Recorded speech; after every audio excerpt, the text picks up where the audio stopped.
Hello all. What you are about to listen to is a collection of McDonald's creepypastas that I've found from all across the internet. Some mainstream, some classics, and some very obscure. And one is a story that I guarantee with 100% certainty you have never seen before. Without further delay, let's get into the first story.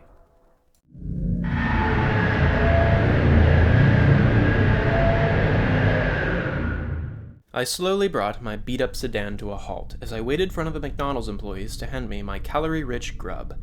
As I sat there, drumming my fingers on the steering wheel and watching the young lady speak to a fellow co-worker, hastily putting together my meal, I wondered to myself whether my regular trips to the Golden Arches had gotten out of hand. I was by no means one of those typical fast food junkies who race to the nearest Wendy's or Burger King on a daily basis, but I did seem to gravitate towards eating at McDonald's, at least twice a week. My hectic schedule as a full-time college student had me bouncing between my nonprofit internship and classes daily, so McDonald's was the easy answer when I wanted a quick meal for cheap. My favorite location was en route on my way home from work, so it was extremely convenient, albeit the obvious health risks of consuming Big Macs and McNuggets regularly. A jovial laugh brought me out of my self-reflection, and I quickly turned to the drive-thru window. I nearly jumped out of my seat when the bright, smiling face of Ronald McDonald greeted me. The popular clown mascot held out my meal in a large, slightly greasy paper bag with the signature Golden Arches logo splattered on the front, accompanied by a small drink. I quickly took them from him, giving him a warm smile, even if his cemented grin seemed to disturb me a bit.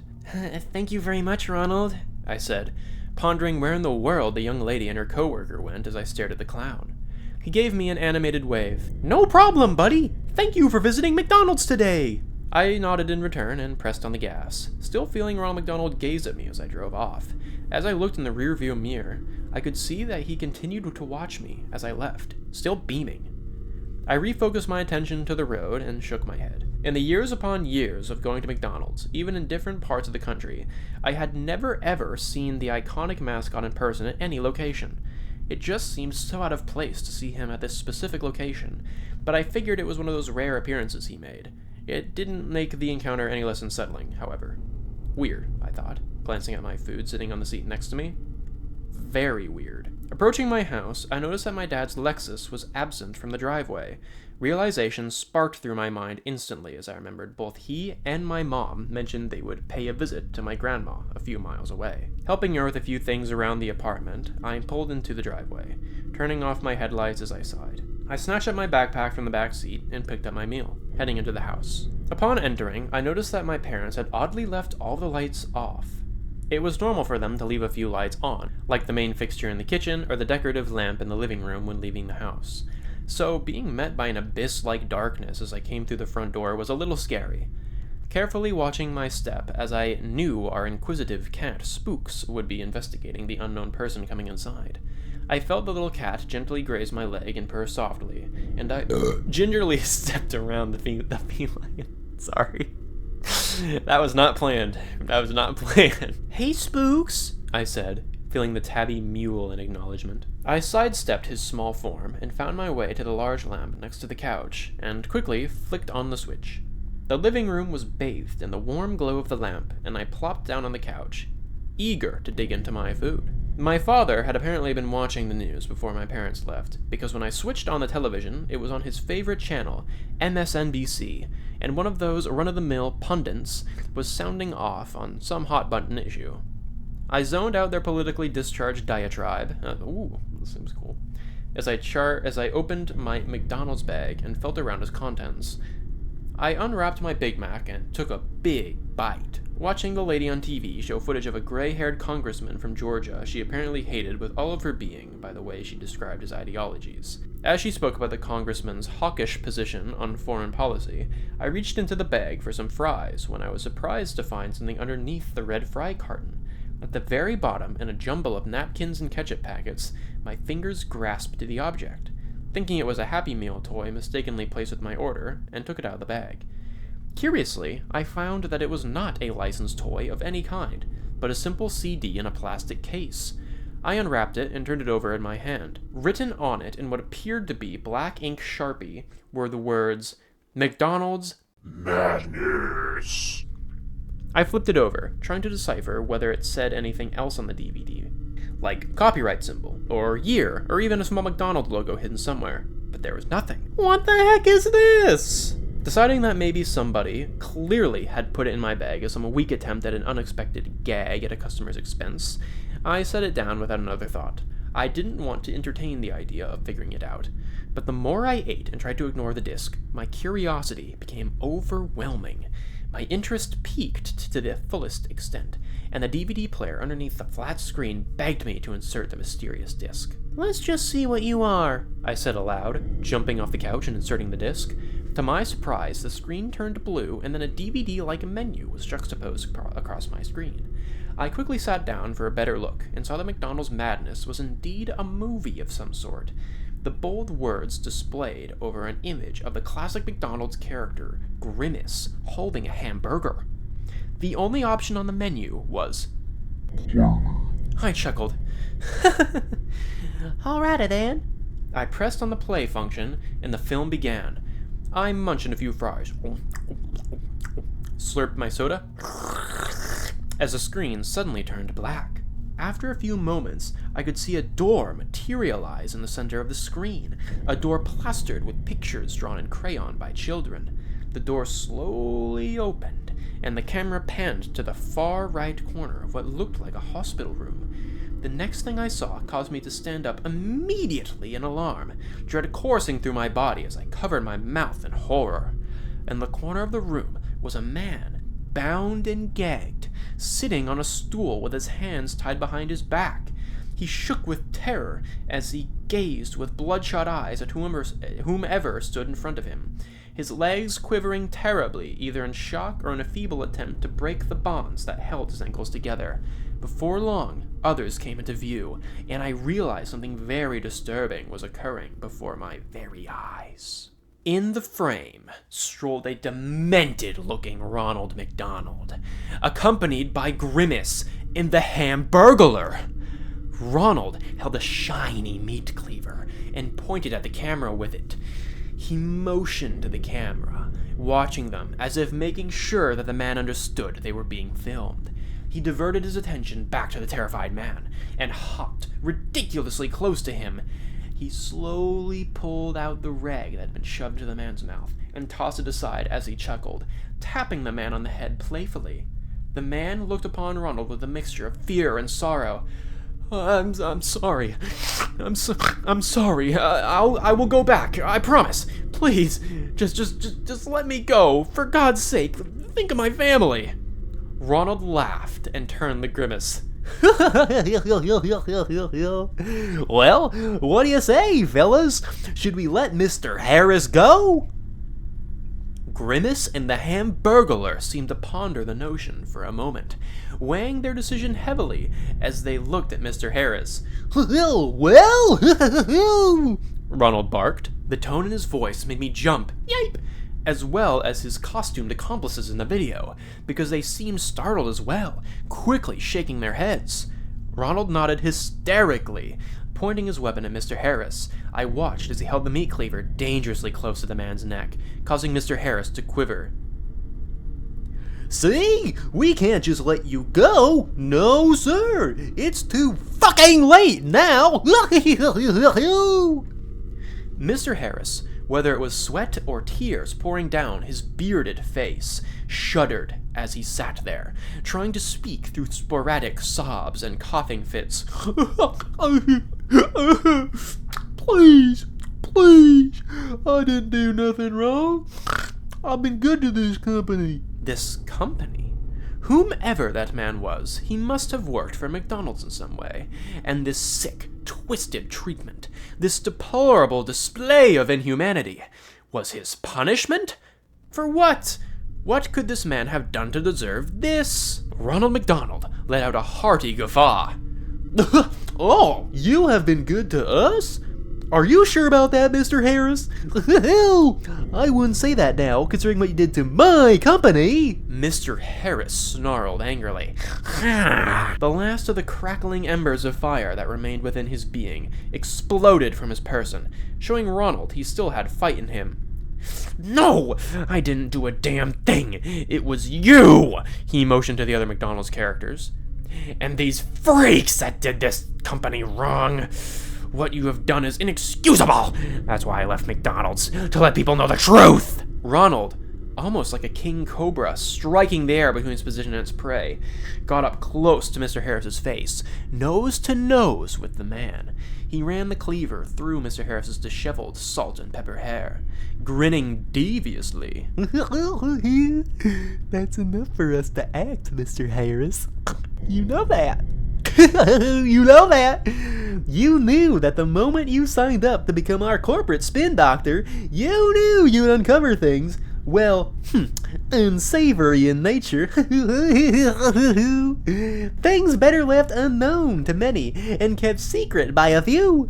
Don't you agree with that, Mr. Harris? My eyes glued to the screen. I sat there on the couch, too terrified to look away, waiting to hear the corporate hostage's response. The man seemed to wither under the forceful presence of Ronald, the weight of his words simmering in his thoughts. After a few moments of silence, Mr. Harris looked at Ronald, his bottom lip quivering like a dumb fucking baby. The employees, the food, the children. I almost screamed when Ronald suddenly slapped Mr. Harris on the side of his head, causing the man to bellow with pain. Boo! He continued his attack until the man's eyes rolled in his head from extreme disorientation, coughing uncontrollably from the severe beating. Ronald heaved as he stared at Mr. Harris. His crazed eyes, infuriated, primal rage etched up across his painted face. He was completely silent, yet his face furiously contorted as if he was ready to explode. I cried out in surprise, "Ah!" as my cell phone suddenly rang in my backpack, and I retrieved it like it was C4 ready to incinerate me had I not gotten it sooner. My mom's smiling face greeted me on the screen, and I swiped the bar on the screen to answer the call, clearing my throat as I tried to avoid looking at the disturbing image of Ronald still frozen in place, looking at the beaten man. Hey, Mom, I said weakly, trying to retain my composure. Just wanted. Okay, we're not gonna do that. We're not gonna do that. Hey, sweetie, just wanted to let you know that we're on our way home. Grandma says she loves you and misses you. She wants you to call her tomorrow morning to catch up. I tried looking away from the screen, standing up and turning my back on a television and the disturbing show I was unfortunately witnessing. I pressed the phone to my ear. Oh, okay, Mom. I miss her and I love you too. And yes, I will do that. I guess I will see you guys soon. Okay, honey. See you in a bit. Love you. Love you too, Mom.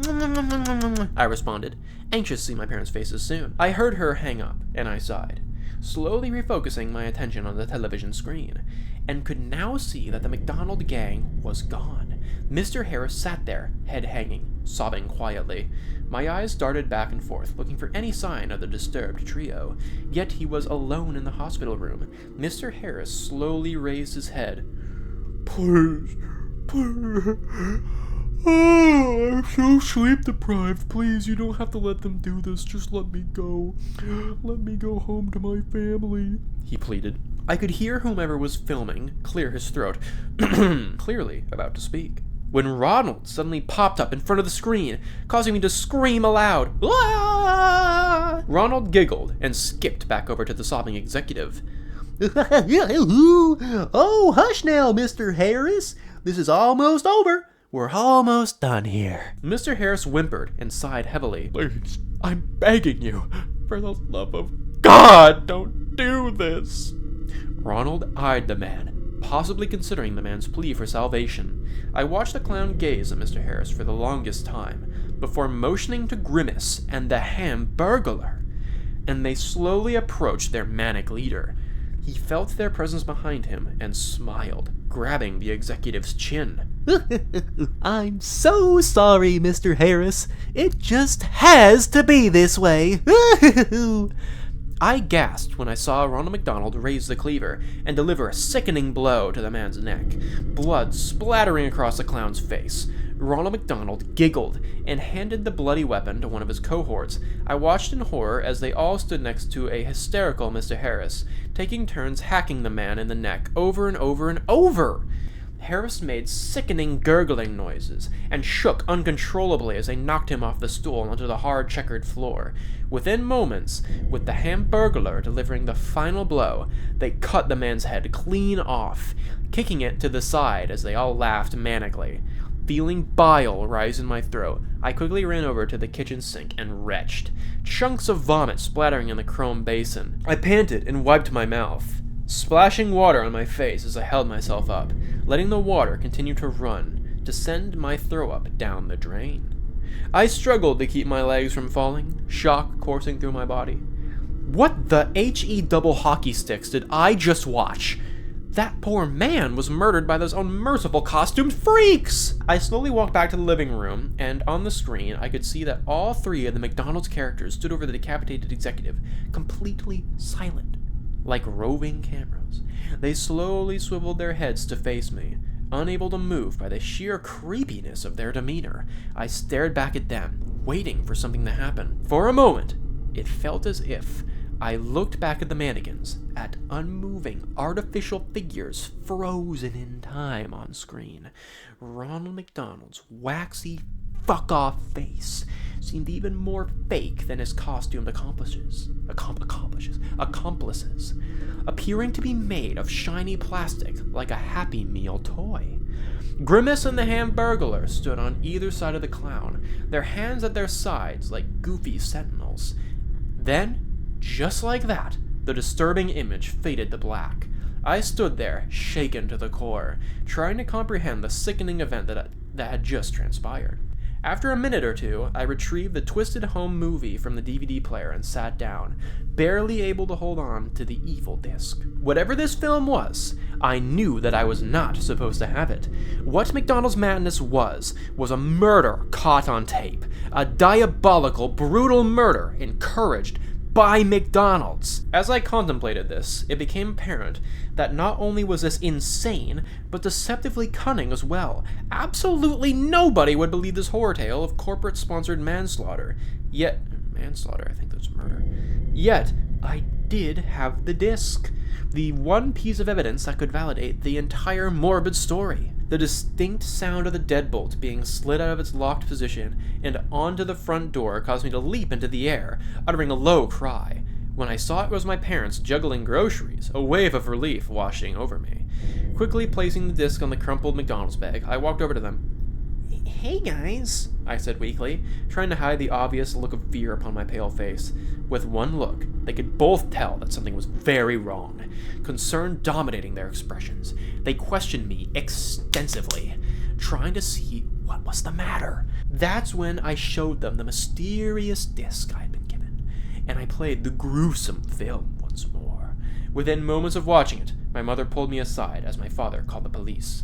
The McDonald's Madness was viewed by the police department. They identified Mr. Harris as a former McDonald's public relations executive, Charles Thomas Harris, who had gone missing on a boating trip in 2007. During his trip, a large storm was said to have claimed his life and two of his comrades, capsizing their boat in the Gulf of Mexico. With this sickening film, they now knew something more sinister was behind the man's unexpected demise. Within the next few weeks, my parents and I were questioned thoroughly, not only by the local police department, but by the FBI as well. The incriminating evidence I had stumbled upon opened up a can of worms, and it all suspiciously led back to McDonald's. They raided the franchise location I had the misfortune of receiving the movie from, and launched an internal investigation against the McDonald's corporation. I wish I could tell you that the police prevailed in finding who killed the poor man, and that justice was served. However, nothing came out of their crusade against McDonald's. Nothing. I was dumbfounded when I discovered that McDonald's was found to be completely innocent, with no further action being brought against the fast food giant. The federal investigation had become a futile government attempt to fault McDonald's, and was labeled as so by the media. The family of Charles Harris were the most affected by the whole thing, and they struggled to cope with the grisly revelation thrown in their faces years after the man's death. The one thing that never came out of the entire investigation was what Harris was talking about in the movie: the employees and food and children. Law enforcement never found out what he was referring to, and McDonald's lawyers had no comment on the man's odd allegations against the company. In the end, McDonald's walked away clean as a whistle, like the whole thing had never even happened. I can't say for sure what McDonald's really did that Harris discovered, but what I can say is what happened on that film, and my family and I saw with our own eyes a man tortured and murdered by some crazy McDonald's cult carrying out some form of twisted justice upon the supposed company traitor. That this giant corporation was somehow behind this sick plot to cover something up that this man knew. As I think about all this today, I am thankful that the authorities kept our identities confidential. Yet, I have a firm belief that the damage has been done, that McDonald's is coming after my family. How do I know this? Well, I feel like we're being watched. Whether it was going to be about our daily lives or right here at home, I can feel this sinister presence waiting in the wings, waiting to take action against us. I don't know if I will ever truly feel safe after McDonald's madness, but I do know that I will never look at the golden arches the same again. And I also know that whomever recorded this movie and the person who slipped the disc into my meal wanted the truth to get out somehow. I sometimes ponder if maybe the Ronald McDonald who gave me the meal was actually the good guy, that he was somehow behind releasing the movie. I still wonder if maybe he escaped the clutches of McDonald's, or maybe they already got to him also. If anything is taken away from this tale, it is this. Somewhere, somebody knows the entire truth behind the death of Charles Harris, and what the company is hiding. And I pray that that person is still alive and figuring out what move to take against this facade of an all-American fast food company that caters to people from all walks of life, especially children, chipping away at their colorful, kind walls of community and goodwill that McDonald's hide behind. Maybe one day showing the world that McDonald's is much worse than we previously feared.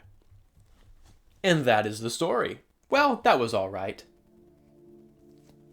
And that's all I have to say about that. The final sentence is kind of funny, because McDonald's is pretty bad when you really break down, what they're doing. Not that they've murdered anybody, presumably. But, not food you should be eating. Not food you should be eating. I'll say that much. Well then, without further ado, on to the next story.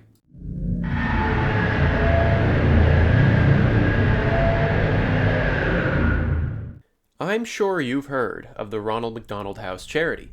They provide housing for the families of sick kids when they're in the hospital. Seems pretty innocent, right? Well, there's another side to the charity. There's another type of Ronald McDonald House. One that not many people know about. There's one in most big cities. You won't find it by looking for it. It doesn't have to be an address. It doesn't have a sign above the door. It doesn't even have windows. No, the only way you'll see it is if you're taken there. That's how I found it. I've never met my real parents. I've been in and out of foster families and group homes here in Detroit since I was a kid. I'm 15 now, and I'm what they refer to as a, quote, bad kid. Always causing trouble. Always getting thrown out and placed with another unsuspecting do-gooder who thinks they can help me. I always prove them wrong. My caseworker sat across the black metal table, looking weary and frazzled. On the table between us was a thick, letter-sized brown envelope, my case file. "Well, your reputation has preceded you," she said. "And now, you only have two options, military school in Lansing, or the Ronald McDonald House. Which has miraculously cleared you for acceptance." I didn't have the patience for drill sergeants and 5 a.m. Reveille, whatever. And how bad could a halfway house named after a fast food clown possibly be? Ronald McDonald House it was. It's really not that funny. It's really not. I got the giggles today. Dark clouds loomed above me the day I climbed to the back of my caseworker's town car. My few belongings in a backpack and the clothes on my back. My few belongings in a backpack and the clothes on my back. That was all I could take. Sorry, that sentence fucked me up a little bit. One of the few belongings... Sorry, belongings is misspelled twice. One of the few belongings was a photo album, filled with pictures of all the foster families I had been with. It was nice to remember some of them, even though I had royally fucked it up each time. "I've had a few cases who went through the Ronald McDonald House," the caseworker said from the front seat. "Things went so well for those kids, I never had to transfer them anywhere else. In fact, the house took over their case files and everything." We drove into downtown Detroit, past all the familiar landmarks. I had been thrown out of one foster home just outside town because I snuck into downtown Detroit with some neighbor kids to sneak into a dive bar. Good times. Well, here we are. The car came to a stop. I looked out the window. We had parked in front of a tall, gray, windowless building, sandwiched between two other industrial buildings on a narrow city street. I noticed there was an address on the building to my left, and one on the right, but none on this particular building, not even a sign. "Are you sure?" I asked, hesitating as I opened the car door and climbed out of the back seat. I slung my backpack over my shoulder, clinging tightly to the strap, and followed the caseworker up to the windowless metal doors. She pressed a buzzer, spoke to someone inside, and the doors clicked to unlock. We walked in. As soon as the metal doors closed behind us, I noticed the pin-drop silence. It was that sort of silence that's so oppressive and empty, it almost deafens you. Across the dimly lit lobby, there was a glass window with someone inside, a secretary. She was turned away, typing something intently. We walked over to the window. The caseworker rang a bell on the counter, and the secretary spun around in her chair. The story's good, I'm not bored, I need my, caffeine really bad. Her face was painted like a clown. Like Ronald McDonald, in fact.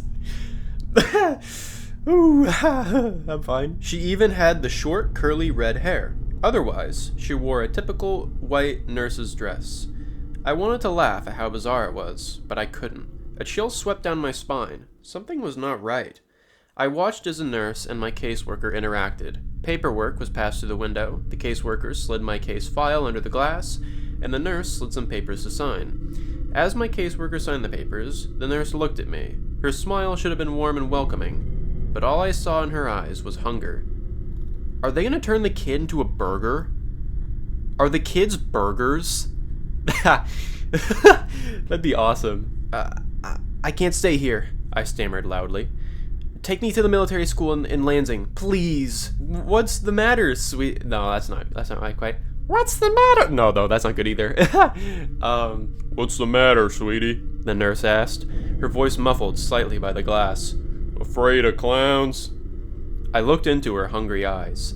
Now there was a malicious glint as she laughed. My caseworker laughed too. My caseworker laughed too, obliviously, and said, Now, don't overreact. You'd hate the military school. Besides, this'll be good for you, said the clown nurse. This'll be good for you. Before I could object, I heard a slam behind me. I spun around to see an open door in the far corner of the lobby. To the left of the front desk window, there was no one there, just some light that flooded in. Then, creeping shadows, shrill, echoing laughter, and growing shadows along the wall inside the door. Oh, said the caseworker, here comes the welcome committee. As I stared in horror, clutching the strap of my backpack, my caseworker patted me on the shoulder for the last time. Don't worry, honey. It'll be different this time. You'll feel right at home here. I promise. She turned to go. I felt bile churning in my stomach. No, I said desperately. You can't leave me here. Oh, no. I've got to get going. I never did like clowns. And with that, she left me there. The metal doors slammed behind her, and I was alone. I faced the open doorway by the front desk again. The shadows had almost entered the room, and the piercing laughter was filling the lobby with sound. I ran for the front doors. I pounded and yanked and pushed and screamed for help, screamed for my caseworker, screamed for anyone, please, God! I turned to see the nurse behind the glass smiling at me again. Then they entered, a whole group of laughing nurses with clown faces and red hair. Some were male, some were female, but all had the same terrifying Ronald McDonald makeup. And in the dim light of the lobby, I could see the glint of metal tools in their hands. Bringing up the rear was a pair of clown nurses rolling a metal table, complete with restraints. Get the fuck away from me! I screamed. I pounded at the metal doors again. Let me out of here! They surrounded me, grabbed me as I thrashed and screamed and tried to tear myself away. Laughed as I kicked and squirmed. They slammed me onto the rolling table and strapped me down. I looked around wildly. I was surrounded. "Let me go!" I screamed, twisting and turning and pulling at the restraints. They rolled me through the open doorway and down a seemingly endless white hallway. They laughed and laughed and laughed. They waved their shiny scalpels and razors and needles mere inches from my face, just to make me flinch and scream. It made them laugh even harder. The last thing I remember before one of them finally injected me was the hands. Gloved fingers prodded inside my mouth and pulled at my lips, distorting my screams and forcing an unnatural grin onto my tear-streaked, sweaty face. Hot, rancid breath was in my face, and a whispered, perverted voice spoke the words, "We love to see you smile." Then, as the maniacal laughter seemed to warp and wind down like a dying record player, everything faded to black. I opened my eyes and was blinded by bright lights above. Shielding my groggy gaze from the fluorescent bulbs, I turned on my side and looked around. A cell. Tall white walls, covered in scratch marks and stains. There was a small drain in the corner of the floor, my toilet, perhaps. A door with no windows, and on the floor by the door, my backpack. I tried to sit up. My body ached, and the moment I was upright, my vision started spinning. I wondered what they drugged me with. I realized I was shivering. I looked down. I wasn't wearing my own clothes anymore. I was wearing a dirty, ripped hospital gown. Bright yellow with a pattern of Ronald McDonald, heads all over. Nothing underneath. I heard faint, muffled sounds from somewhere in the building. It sounded like screams. I tried to stand, but couldn't keep my balance. My vision was beginning to stabilize, but my body still felt like rubber. I sank to my knees and crawled over to my backpack. Before I got there, I tried to open the door. As expected, it was locked. I slumped onto the floor beside my backpack and unzipped it. All that remained inside was the photo album. They'd taken my notebooks and pens and my cell phone. Of course they have. I wearily opened the photo album. Instead of the photos that had been in there, ones of myself with my previous foster families, photos where I had attempted to look happy and hopeful, even though I knew I wouldn't be there for long. Instead of those photos, there were crime scene photos, and in each one, I recognized one of my former foster families, brutally murdered and covered in blood. My heart raced and my stomach churned. I began to turn the pages quicker. Each page, a new photo, a new family, new carnage. I recognized their faces in the inside of their homes. I had lived with these people, and now they were all dead. Came to the last few pages. There was a photo of a house at night, then a window of that house, then inside the house, a dark hallway with light coming from one doorway, then a photo of my caseworker brushing her teeth in the bathroom mirror, then a photo of her looking at the camera in horror, then a photo of her naked, covered in her own blood, contorted into an unnatural position in her bathtub. I turned to the last page. Written inside the back cover of the photo album were 3 words: "You never existed." I felt bile rising in my stomach. I threw the book to the ground, crawled over to the hole in the floor, and vomited. They were right. Having killed everyone who ever knew me, it was as though I never existed. I heard more faint screaming in the distance and knew I had to get out. I wiped the vomit off my face with my hospital gown and crawled back over to my backpack. Hopefully they haven't found my secret weapon. I unzipped the front pocket and reached down to the very bottom, my fingers scraping the fabric. Sure enough, there they were. Flush with the seams in the bag, nearly undetectable, the pins I used for picking locks. I told you, I'm a bad kid. I leaned against the door and listened. I could hear footsteps approaching, but as soon as they arrived, they faded in the other direction. I knew I had to work fast. I jiggled the handle with one hand and picked the lock with the other. It was surprisingly simple. Holding the handle, I slowly pulled myself to my feet. I could maintain my balance now. I pulled the door open, just a crack. A clown nurse darted past. My heart almost stopped, but his footsteps didn't slow or change and soon faded. He didn't notice me. I poked my head out the door. There were seemingly endless white hallways in either direction. The distant screams were louder now, coming from all around. Taking a deep breath, I stepped into the hallway and closed the door behind me. I decided to go to the right, passing doors identical to the ones that I had been behind. I stopped for a moment at one door and heard the crying of a child inside. There we go. I jiggled the handle to see if I could let him out. Locked. I kept moving, looking behind me for a few seconds to make sure no nurses had come into the hallway. Then I passed a set of white double doors. I stopped again. The word play pace. You can tell I'm falling apart here. I stopped again. The word play place was written in tall, thin letters across the width of both doors. I heard more screaming coming from within, the screams of multiple people, and laughter, the insane, shrill laughter of the clown nurses. I shuddered. I was afraid to find out what sort of torture was happening inside, and I knew I had to keep moving. I saw a door ahead with a stairway symbol and headed for it. As I opened the door, I glanced behind me and saw two clown nurses emerging from the play place room. Their white nurse outfits were covered in streaks of blood. I quickly shut myself into the stairwell, hoping they hadn't noticed me. The stairwell was dimly lit, with cement walls and rusty railings. I looked at the door I had just closed. There was a red number 5 on it. I must have been on the 5th floor. I decided I had to get to ground level. Each footstep echoed as I began to descend the stairs. I couldn't hear the screaming anymore, just a low, deep humming sound, like pipes in the walls. It was a welcome respite.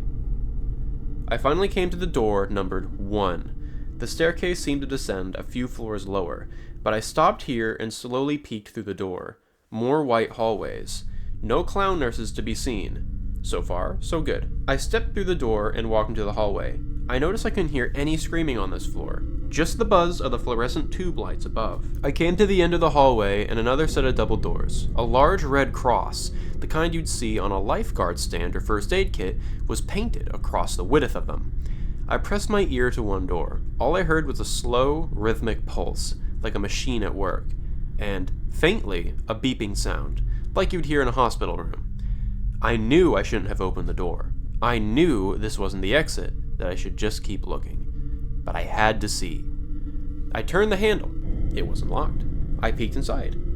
It was a cavernous white room. Fluorescent lights flickered and buzzed. I saw wires hanging all around. And, hanging from the ceiling, in rows, kids. Kids in hospital gowns like mine, attached to white wooden crosses affixed to the ceiling. Literally crucified. They were silent, their heads drooping forward, their eyes either closed or staring at nothing. Some seemed to twitch a bit, but most were still. Their crosses swung back and forth very slightly. And the hanging wires, they weren't wires. They were intravenous tubes attached to the kids' wrists. Tubes sucking out their blood. I almost vomited again, right then and there.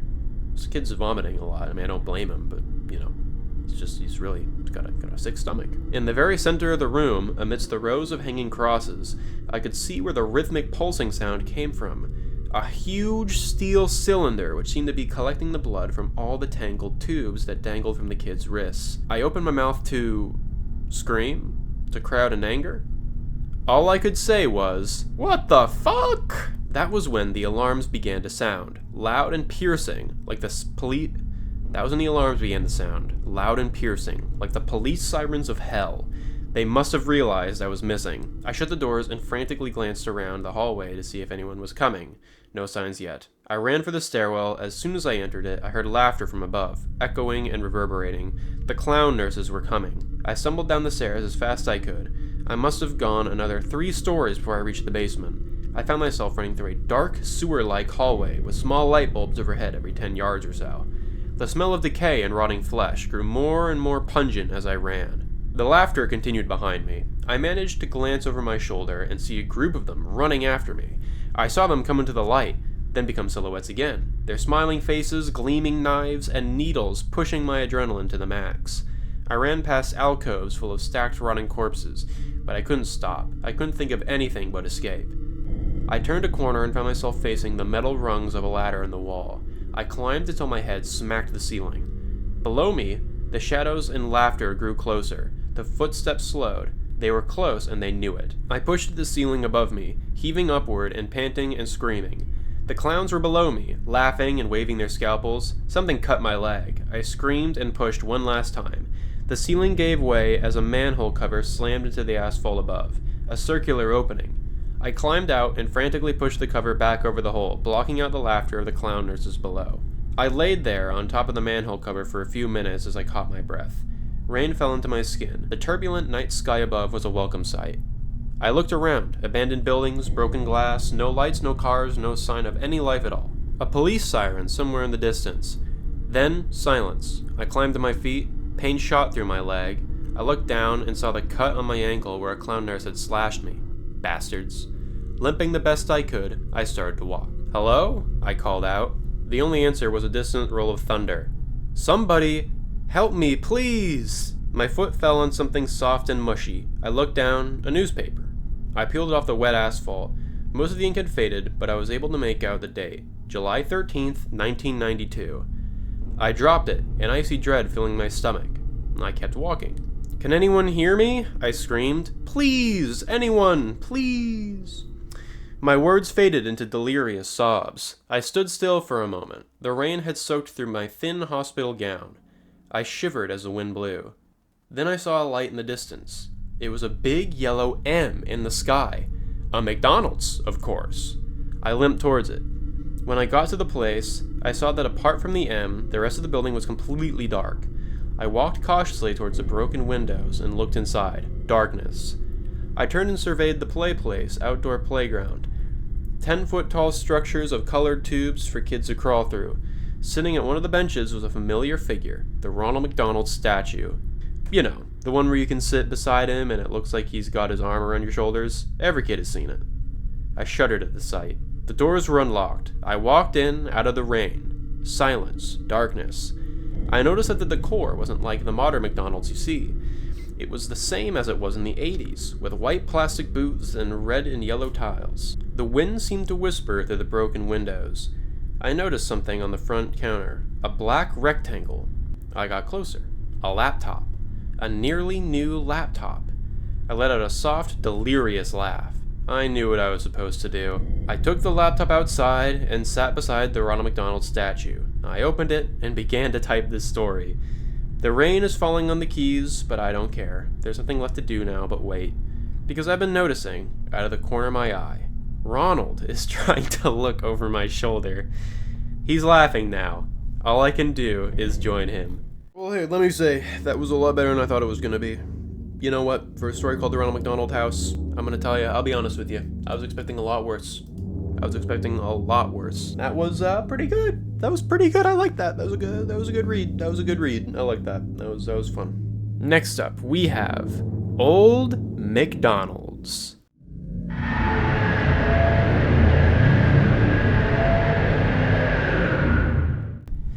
I'm sure many of you have been to a newly remodeled McDonald's, possibly one with a McCafe. But have you ever looked up why they started remodeling the restaurants in the first place? The McCafe in the States popped up back in Chicago in May of 2001. This was just the beginning. Now, over the last 5 years, McDonald's has taken to remodeling every single restaurant in America. Most of you might even be asking yourself how long it's been since you last stepped foot in an old McDonald's. Ask anyone who's done some market research and you'll hear something strange. McDonald's loses money on the process. It's a fact. The new furniture isn't pulling new customers, and the McCafes can't sell coffee that cheap and turn a profit. Look at Starbucks prices, and you'll see what I mean. Stakeholders say they wanted a more adult vibe for the restaurant. Quote, a classier look for a classier America. Wrong answer. Google it right now. What's McDonald's target age group? It's children and teens. It always has been. So then, why did they start all these remodels? Why would one of the largest corporations in America spend over $1 billion on a terrible marketing strategy? That's where things get interesting. Let's start with the play places. If you can remember, almost no two play places at McDonald's were identical. Some of them were really fun. I know I had a few favorites. You and me both, brother. You and me both. Except I never had, you know what's funny? I never actually, I think I went to a McDonald's play place once, but we actually had a Subway play place closest to us when I was a kid growing up. So I spent quite a few birthdays there, to say the least. Well, some of them were also really dangerous. The first gem I could find was a carousel play place in Lancaster, Pennsylvania, back in the 1980s. It got shut down mere months after opening. Little information was given about why they closed. The lot has been vacant ever since. If you find the right connections in Lancaster, though, you just might be able to read an article that didn't make it to print. Children would play on the merry-go-round in ways they weren't supposed to, you see. They're kids, so of course they would. Well, one day, Oh my god, that's horrible. Well, one day, a few kids managed to crawl underneath the thing, but they never made it back out. That is brutal. Oh my god, can you imagine that? The whole incident was so heavily guarded by McDonald's PR, you'd be troubled to find a single person that was even there that whole afternoon. The only witness anyone could find had this to say. When they went under, a few parents started calling for help. Then, something happened to the lights. The carousel kept getting brighter, and the music was deafening. I ran out of the building when the machine started to smoke, but I looked back through the windows to see if the kids were alright, and the employees were just standing there behind their registers. They looked like they were still waiting for customers. Weirder and weirder stories pick up from there through the years. Reports of children sinking into ball pits that should only be a foot deep. Mothers searching play tubes for their kids, only to find a lonely pair of shoes. The bit about the ball pits reminds me of that one, oh, hi there, Bat. Hello. I don't think I've mentioned it on this channel, but I have this kind of complicated setup on my window that allows bats to live in there. It's like a bamboo shade they can crawl. It's a whole thing. It's a whole thing. But I'll usually get like 2 to 4 sleep in there per day, and they just leave and then go eat their bugs, and then they come back here. Oddly enough, one was hanging out in the umbrella today, which was funny. I mean, it's fine for them to be there, but seems like I got 2 or 3 today. Yeah, 2 or 3. I can see one right now, though. He's just crawling around, just snoozing, minding his own business. Anyways, but the play places held a mere fraction of the incidents. Back in 1996, in Knoxville, Tennessee, there was a businessman in his 40s who went into a McDonald's restroom and remained there for 7 hours. Patrons noted that he refused to leave the furthest stall back. The police were finally called, and they managed to break down the door.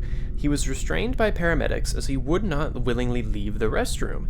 As they pulled him out of the stall, he began screaming bloody murder. "Take me back! I want to go back!" But the moment he exited the restaurant, he passed out. He had no memory of ever going to a McDonald's the day of the incident. The restaurant was shut down before anyone could inspect the stall he had shut himself in. However, anyone who used the restroom that day mentioned hearing several voices whispering things like, "It wasn't him. We have to go back. Saw you smile." There was a fry cook somewhere in Vermont back in '99 who walked into the middle of the restaurant and dumped scalding oil on himself without flinching or saying a word. Several of the customers started to laugh and roll around in the burning oil alongside him, and all were rushed to the hospital. Only one survived but refuses to make a statement, not that she easily could. Her throat melted all the way through and had to be completely restructured. Ugh. The manager claimed he didn't remember ever hiring the fry cook, and that he wasn't in any official paperwork. His name tag didn't even have a name, just £, £, written on it. Once again, the McDonald's was closed without a trace.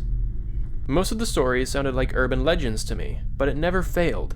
Wherever I found a story, a McDonald's had been shut down in its wake. Near the late 2000s, the number of cover-ups had become so frequent that McDonald's decided to shut all of them down and rebuild every single one. But of course, they'd miss a few. I needed to see one for myself. I remember going in the old McDonald's as a kid, but that was before the frequency of the incidents. That was when it was still safe. There was a small town on the way to my parents' house, just off the highway. Oroska was its name. Oroska was its name. Maybe 100 residents, completely untouched by the outside world, practically forgotten. It was pointless to stop there for any normal reason, because there wasn't a gas station or a rest stop, not even a sign to let you know you were close. Let's just say I had to... let's just say... Come on now.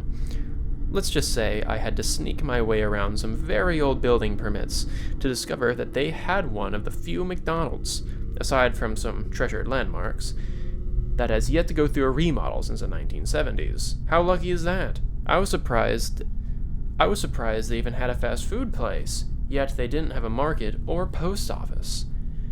I planned a trip to my parents' place for the weekend, with a stop at Oroska on the way. It was already dark out since it was the dead of winter, and I didn't get off work till 5. I was cold and grumpy about driving at night, but mostly determined I don't think I would have ever found the place before phone GPS. The turnoff from the highway was just a dirt road with no landmarks or anything. As I pulled into town, none of the houses had lights on. Most of the street lights were out as well, as though nobody had remembered to change the bulbs in years. This place really was untouched. I'd be surprised if most of the residents hadn't moved out or simply died off. It definitely had the makings of a ghost town anyway. I was about to lose hope when I finally saw it. The nauseous yellow light of those golden arches illuminating a vacant parking lot in the distance. It buzzed and flickered like a fly zapper running out of batteries. The sign below said, "Eat new eggs McUffin. We liked saw you smile," which I assumed was just a lazy teen's handiwork. I pulled into the lot and carelessly parked my car in the center. There was nobody else there anyway. When I stepped out of my car, I felt a squish under my foot. There was a burger covered in mold, with a rancid liquid oozing out. The smell was absolutely vomit-worthy. I jumped out to scrape the contents of the burger from my shoe, when I noticed the whole parking lot was covered in trash. There were half-eaten boxes of fries and sun-baked children's toys spilling out of old greased-up McDonald's bags. Everything was mixed in with the dirt and snow like it had been there for months, possibly years. I hurried across the lot to avoid retching all over the asphalt. As I approached the door, I noticed the windows were caked in dust. Somebody had taped a piece of paper to the door with the word "closed" scribbled across it in red marker. Yet, the sign hung from the inside clearly said open. Cautiously, I approached the door and pushed. An artificial bell hummed an old McDonald's tune that fizzled out on the last few notes as the door creaked open. I looked around the fluorescent lit room and saw it was void of life. There was nobody sitting at any of the tables, and nobody attending the registers. Somebody had left a tray on one of the tables in the back, but there was no other sign somebody had been here. The inside was at least a little cleaner.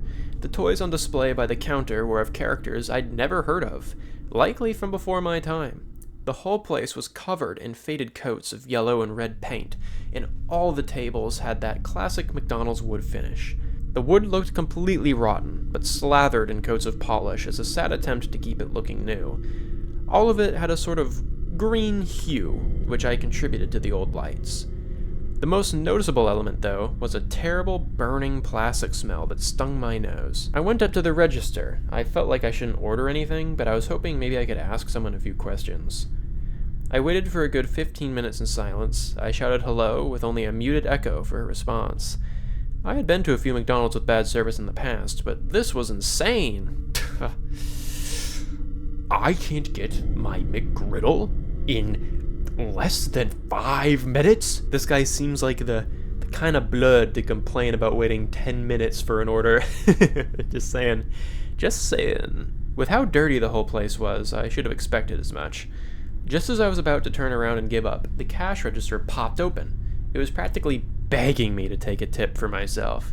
Besides, didn't I deserve a slight reward for wasting my time here? No. That's not how anything works. I casually walked over to it and saw at least a dozen 20s stacked high. Looking around to make sure nobody was watching, I reached in to take a few bills. This guy's so stupid. Oh my god. This guy's so stupid. That's unbelievable. Dear listener, I want you to use your imagination real quick. If you have aphantasia, just do your best. But if you don't, just use your imagination real quick. And I want you to imagine that you have just pulled in to a McDonald's that you know is probably fucked up because you've been doing research for years now, and you found out that there's a trend of McDonald's built in the 1970s that are fucked up and have scary things happen in them. You go to this place. The parking lot is littered with rotten burgers, fries, children's toys. The inside has a closed sign, and the sign is just scribbled. It's closed, scribbled on the fucking sign like it's the goddamn ring. Okay? You see this, it literally looks like an exorcism happened. Everyone, what's that called? The rapture. Literally looks like the rapture happened. Everyone just got raptured, went straight up to heaven, and left all their McDonald's food right there. That's what it looks like. You walk inside, call hello, already a bad idea. No one answers. The register pops open on its own and tempts you with money. Would you take that? Would you seriously take that? Because for me, that seems like the most closed case example ever of a Indiana Jones style trap, where the second you grab those dollar bills, you're going to look in the mirror and you are the Hamburglar, okay? You're going to transform into a hyper-realistic, evil, skin-flesh Hamburglar, okay? This is what's going to happen, okay? I'm just calling it right now. Anyway, I'm sorry. Listen, I'm really tired. I've been really tired all day, okay? I can't keep on track. I can't. We'll make it through, though. We're almost at the end. You guys. We'll make it through, okay? We'll make it through. Together. I'm holding your hand right now. We're gonna make it through. I reached in to take a few bills when the thing suddenly snapped closed right on my fingers. It deserved. The metal dug deep into my flesh, leaving a dark trail of blood down the side of the counter. I yelped in pain. No! Behind the counter, at the other end of the grill, was a first aid kit hanging on the wall. Oh, I'm sure that's good. I'm sure that's all legitimate. The lights were burnt out in the kitchen area, but I needed a bandage, pronto. I hopped over the table and made my way to the back. The burning smell was getting stronger as I walked. I noticed the grill was covered in a thick layer of grease, completely unsuitable for cooking. I passed by the frying station and the oil was filled to the top with maggots. Ugh.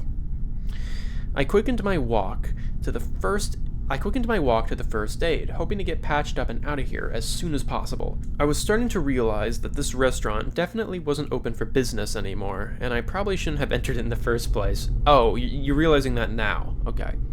I opened up the first aid kit and had to swallow some vomit. A cloud of mold burst out from it in every direction, followed by the same bubbling black ooze that was on the burger outside. I started coughing and waving my hands in the air to clear out the mold and dust floating around. The same bell I heard playing that McDonald's tune started up again as I steadied myself. I assumed it was broken like the rest of this dump.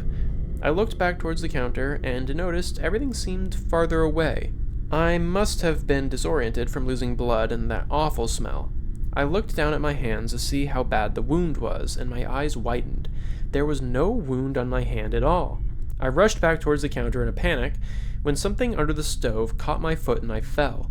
In the darkness, my eyes started to adjust and I saw the outline of a body. Somebody was under there. Maybe they were unconscious and needed help. Oh, dude, this guy, man, this guy. I yanked at the person's arm and a half-decayed body slid out across the floor. They were wearing a McDonald's employee shirt with a name tag that read #####. Their mouth was contorted into a sickening grin, but their eyes were screaming. I tried to shout, but no sound came out, like when trying to wake up from a nightmare. As I scrambled to get back up to the counter, the lights had started to dim, and the McDonald's tune was getting louder, the notes fizzling and distorting as I played. Once I had gotten my grip above the counter, I froze. Since entering, I never looked at the side of the restaurant opposite the counter. There was a play place. The glass separating the main restaurant from the play area had hundreds of bloody handprints smearing down towards the floor. The tube slide was caved in, with chunks of red liquid spurting out from the tiny hole left at the bottom. There was a row of nooses tied to the monkey bars in the corner, with employees wearing the same # name tags hanging from them. The tables around the perimeter had skeletons with rotting food left on trays, some of the food hanging from the skulls' mouths. I looked on in horror, too shocked to move. While the rest of the restaurant went dark, a bulb in the corner of the play place continued to glow like a carnival spotlight. Below it was a massive ball pit, barely able to contain all of its colored plastic balls. It was smoking under the blaring white light, making that awful burning plastic smell. The balls began to rattle and fall off the edge when something inside started shuffling around. I wanted to run so badly, but my body refused. Then suddenly, the music went dead and the movement stopped. A yellow glove slowly crept upward from the pit below, writhing its fingers as it went. A connected red and white sleeve came after it, slowly alternating colors as they appeared from underneath.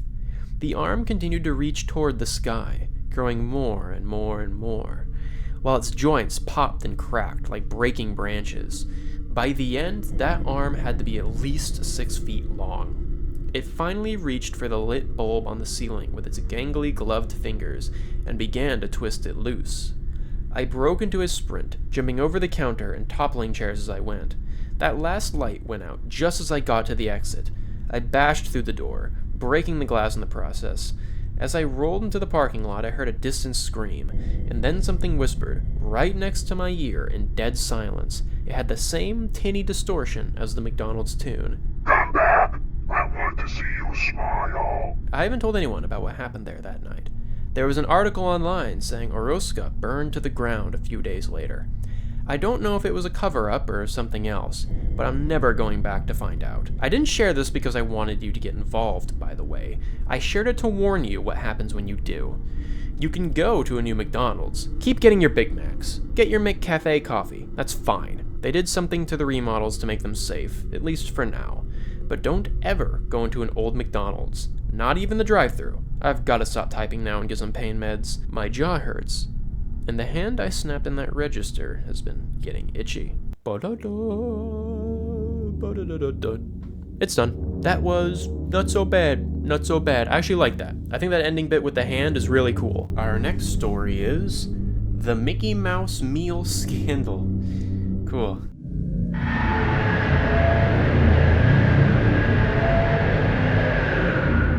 McDonald's. You love it, you hate it. It's probably one of, if not, the most well-known fast food chain in the world. And on another note, Disney. People also love them or hate them. And yet, they're also a massive name in the animated film industry as a whole, alongside some other things they made. Like the park, like Disneyland, Disney World, the massive fucking city-sized park. just some other things they made, no big deal. Although these two have collaborated before, usually via new toys and their Happy Meals, McDonald's have never actually made a special meal based off of their mascot, usually only making meals based off of celebrities. Why do I mention these two brands, you may ask? Well, I'll be talking about a, quote, little incident that occurred a while ago, which was meant to ruin the reputations of both of these iconic companies for no reason at all. In 2013, on the month of August, a fake advertisement showcasing a supposed new meal, named the Mickey Mouse Meal, surfaced on the internet. The meal consisted of a Big Mac with Mickey-shaped patties, a 10-piece chicken nugget box with nuggets that were also Mickey-shaped, a medium fry box, and a strawberry banana smoothie. The uploader claimed that this commercial aired in 2010, with said meal not being sold anymore in any location. Suspiciously, 3 hours after its upload, a whole bunch of eBay listings popped up, which claimed to be selling unopened versions of the aforementioned meal. With all the interest around the video, people were quick to buy the meal and have a taste of it for themselves, with excitement expressed upon the arrival of the meals. However, what eventually happened a few minutes later would unfold a series of disturbing events. People reported that their meals were not as shown in the advertisement, and didn't have good taste either. As the burgers tasted like, quote, rotten meat covered in feces, unquote. The nuggets having perfectly intact bones in them, the fries having strange metal objects in them, oh my god, and the smoothies having an unpleasant NyQuil-esque flavor. Ooh. This caused some who were injured and or upset by the meal to wrongfully sue McDonald's for a false practice of exploiting a beloved character to sell a meal to harm others. A day after this, authorities got involved with the incident and investigated various McDonald's areas for suspected food poisoning involving the meal. However, evidence proving that the meal existed and was made by the brand wasn't found, nor did the workers at the places remember making a Mickey Mouse meal. However, the real culprits would not be found until 3 days later. The people behind the incident were none other than a group of 5 individuals who worked together in order to make the false meals. They used dead rats and grinded them up in order to make the patties. Oh my god. Put chicken leg bones into the meat of the nuggets, hid needles inside of the french fries, and mixed NyQuil and some bananas in order to make the smoothie. One of the members used CGI and 3D animation in order to make the commercial seem more realistic to the oblivious eye. The perpetrators were soon arrested for attempted murder via tampering with food and faking evidence. Despite this situation being aged for its time, as well as more measures being made to make sure incidents like this don't happen again, we can all learn one message. Don't believe what you see on the internet. Who knows if it's fake? You know what? I started reading that one thinking it was going to be kind of silly, but I liked it. You know what? I genuinely did like that. It sold me at the end. I like that concept. I like the idea of people... Well, okay, I don't like the idea of that being practiced in the real world, but in terms of a fictional horror story, I like the idea of these probably, like, degenerate, like, teenagers getting together and making these fake meals so they can fucking poison people or murder them with needles and shit. You know what? Good stuff. I like that. Okay, so it's time. This one is short, but I guarantee with 100% certainty that it is not a creepypasta you have seen anywhere else.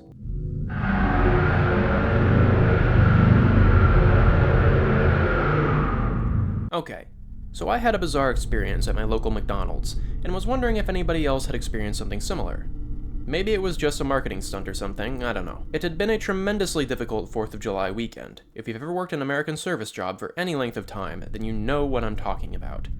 I got off right at midnight, and was hankerin' for a hamburger. Generally speaking, the McDonald's here closes at 10 p.m. But to my surprise, it was still open. The glass door had been smeared with this dark, black, creamy goo that smelled vaguely of vanilla. It was strange, but not strange enough to satiate my increasingly ravenous hunger.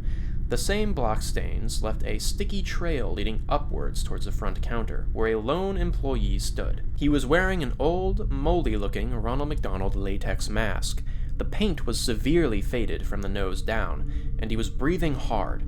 I'm a tall guy, about 6'1", but this dude towered over me when I got close. He had to be pushing 7 feet in height. This was extremely strange, but I figured it's some new marketing stunt to drum up buzz on TikTok. Or I was incredibly hungry and delirious. I ordered my usual of 3 triple cheeseburgers with only onion and light mayo, a large fry, and of course a soda. The employee let out a loud gurgling sound that reminded me of a half-plugged drain pipe and wandered back into the kitchen.